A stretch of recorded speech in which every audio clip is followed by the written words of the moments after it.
అల్లారు ముద్దుగా పెరగాల్సిన ఆ చిన్నారి ఆసుపత్రుల చుట్టూ తిరుగుతున్నాడు. ఆడుకునే వయసులో మృత్యువుతో పోరాడుతున్నాడు. బుడిబుడి అడుగులు వేయాల్సిన బుడతడు మరణపు మంచంపై పడుకున్నాడు. కోటి మందిలో ఒకరికి సోకే వింత వ్యాధితో అల్లాడిపోతున్నాడు. వైద్యానికయ్యే ఖర్చు వేలు లక్షలు కాదు, ఏకంగా 16 కోట్ల రూపాయలు. ఎవరా బాబు, ఆ పిల్లాన్ని పట్టి పీడిస్తున్న ఆ మాయరోగమేంటి? ఆ పసి ప్రాణం ఆయుష్ నిలవాలంటే ఏం చేయాలి?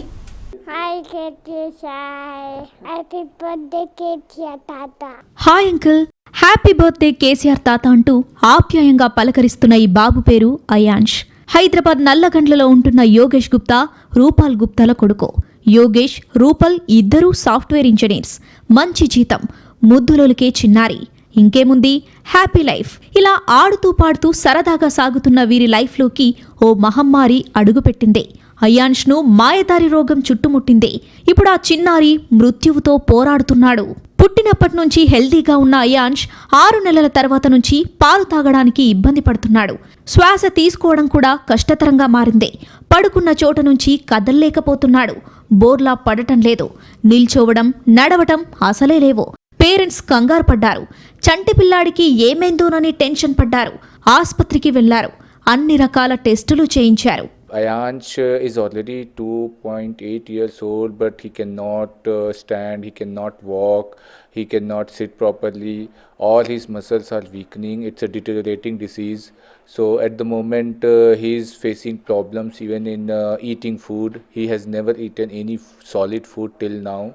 And even on the liquid food he is facing lot of difficulties while swallowing. He is vomiting out, and because of this his weight is also on lower side.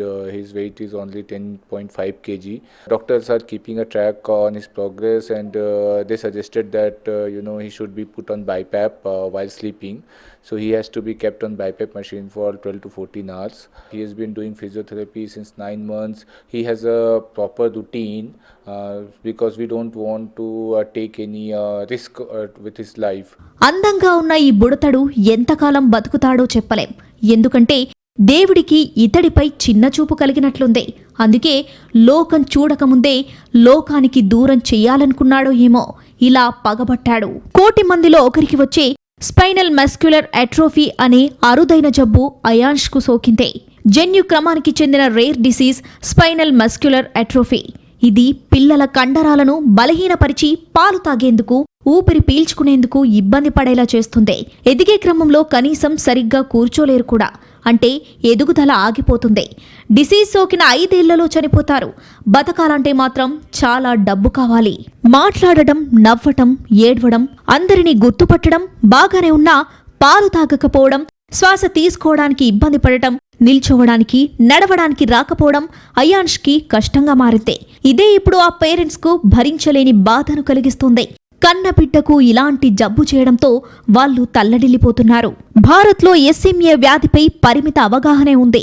అయితే అమెరికాకు చెందిన ఓ ఫార్మా కంపెనీ ఈ వ్యాధి చికిత్సకు సంబంధించి వివిధ రకాల ఇంజెక్షన్లు తయారు చేస్తుందని తెలుసుకున్నారు. అప్పటి నుంచి ఆ ఇంజెక్షన్ల కోసం, వాటిని ఇండియాకు తెప్పించడం కోసం వీళ్లు పడుతున్న పాట్లు అన్నీ ఇన్ని కావు. ఈ జబ్బు టైప్ 1, 2, 3 స్థాయిలను బట్టి ప్రభావం చూపుతుందట. So this is the recent advances in this disease. SMA అంటారు. స్పైనో అంటే స్పైన్ వెనకాల, మజిల్ అట్రోపీ, ఈ మజిల్ అట్రోపీ. సో వీళ్ళకి ఆ స్పైన్ నుంచి ఎక్కడి నుంచి అయితే కనెక్షన్ మొదలై వస్తుందో ఆ మజిల్ అట్రోపీ ఉంటుంది. So this is the problem, genetic problem అని చెప్పుకోవచ్చు. So this is the problem. You will be seeing usually ఇంకా ఫస్ట్ నుంచే అర్థమైపోతుంటుంది. Any paediatrician can find out this child is having a problem because there is no activity. చేతులు ఇట్లా అట్లా ఆ tone ఉండదు, ఆ మజిల్ ఉండదు, ఆ మజిల్ యాక్టివిటీ ఉండదు. సో అందుకోసం ఫస్ట్ నుంచే తెలిసిపోతుంటుంది. తమ బాబును వెంటాడుతున్న ఎస్ఎంఏ వ్యాధికి చికిత్స ఉందని తెలియగానే అయాన్ష్ పేరెంట్స్ సంతోషించారు. కానీ ఒక్క మాటతో వారి ఆనందం ఆవిరైపోయింది. ఎందుకంటే చికిత్సకు వేలు లక్షల్లో కాదు, ఏకంగా 16 కోట్ల రూపాయలు ఖర్చవుతాయని చెప్పారు డాక్టర్లు. అమెరికా, యూకేలో మాత్రమే ఈ వైద్యం అందుబాటులో ఉంది. పైగా బాగా డబ్బుతో కూడుకున్న పని. మానవుల శరీరంలో ఉండే ఒక జన్యువు ప్రోటీన్లను ఉత్పత్తి చేస్తుంది. ఈ ప్రోటీన్లు కండరాలు నరాలు మనుగడ సాగించేందుకు ఉపయోగపడతాయి. అయితే ఆ జన్యువు అయాన్ష్ శరీరంలో లేదు. ఆ జీన్ లేకపోవడంతో ప్రోటీన్లు ఉత్పత్తి కాలేదు. దీంతో నరాలు కండలు జీవం లేకుండా మారాయి. మెదడు వరకు వెళ్లే నరాలు కూడా చురుకుగా లేవని వైద్యులు అంటున్నారు. ఇది ఇలాగే ఉంటే పరిస్థితి మరింత విషమిస్తుందని చెబుతున్నారు. అపార్ట్మెంట్లో అందరి పిల్లలు సరదాగా ఆడుతూ పాడుతూ ఉంటే అయాన్ష్ మాత్రం చలనం లేకుండా పడి ఉండటం చూస్తుంటే గుండె తరుక్కుపోతుంది అని ఆవేదన చెందుతుంది అయాన్ష్ తల్లి రూపాల్. ఆడుకోవడానికి బొమ్మలు, తినడానికి అవి కావాలి ఇవి కావాలి అని అడుగుతారు. కానీ అయాన్ష్ మాత్రం మమ్మీ నాకు ఎక్సర్సైజ్ చేయించు, టైం అయింది అంటుంటాడు అని విలపిస్తోంది. పిల్లలందరికీ ఆటాపాట లోకమైతే అయాన్ష్కి మాత్రం ఫిజియోథెరపీ, టాబ్లెట్స్, హాస్పిటల్స్ లైఫ్లో భాగంగా మారాయంటున్నారు. Being a mother, I also wanted to, see him. He will crawl and he will come to me. He will, at the age of 6 to 12 months, he will learn to stand. I will see him, achieving all the milestone. But I never seen anything. I wanted to, prepare a good dishes for him, good nice food for him. But I could not do it. Anytime I'm still grinding the food and giving him. That also he is unable to eat properly. So I have never seen anything whatever I dreamt about a baby. So I also want to see him doing all these things. Please support Ayansh and come forward to achieve this goal. ఎవరైనా చిన్నారులకు జలుబు, దగ్గు, జ్వరం వస్తేనే అల్లాడుతుంటారు. కానీ వింత వ్యాధితో బాధపడుతున్న అయాన్ష్ మాత్రం చాలా ఎనర్జెటిక్గా కనిపిస్తున్నా లోపల విలవిలలాడుతున్నాడని, మా దృష్టిలో గొప్ప ఫైటర్ అని కంటతడి పెడుతుంది తల్లి రూపాల్. రూపాల్, యోగేష్ ఇద్దరూ సాఫ్ట్వేర్ ఇంజనీర్లు. ఇద్దరూ బాగానే సంపాదిస్తున్నా వైద్యానికి అయ్యే ఖర్చు మాత్రం 16 కోట్ల రూపాయలు.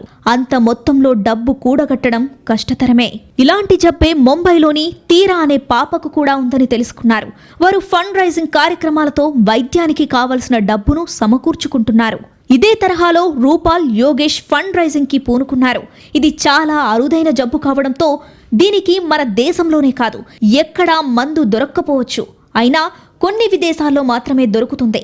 దీన్ని తెప్పించడానికి చాలా ఖర్చవుతుందంటున్నారు డాక్టర్లు.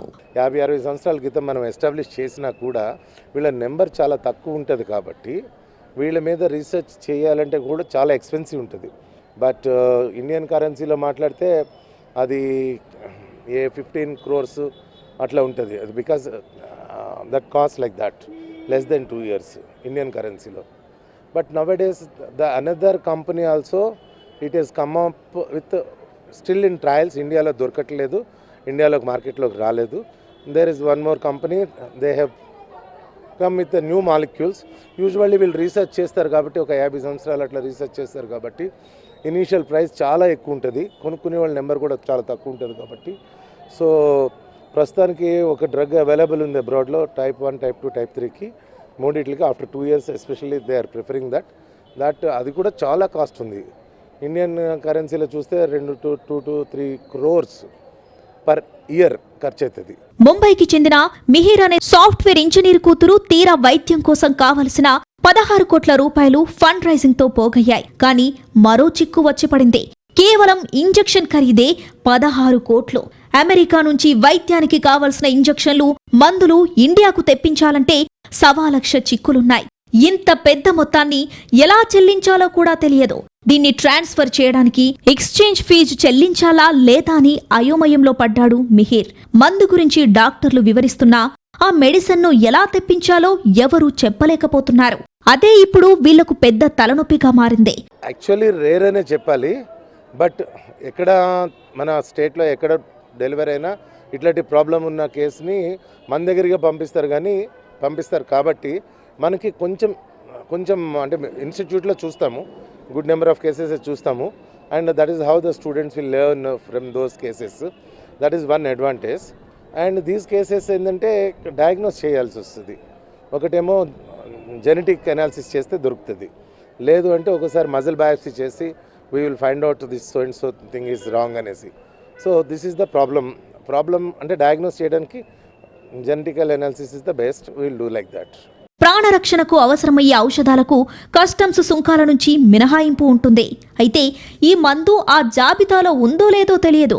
జీఎస్టీ, ఇంపోర్ట్ డ్యూటీ వంటివి కూడా పెద్ద మొత్తంలో చెల్లించాల్సి ఉంటుంది.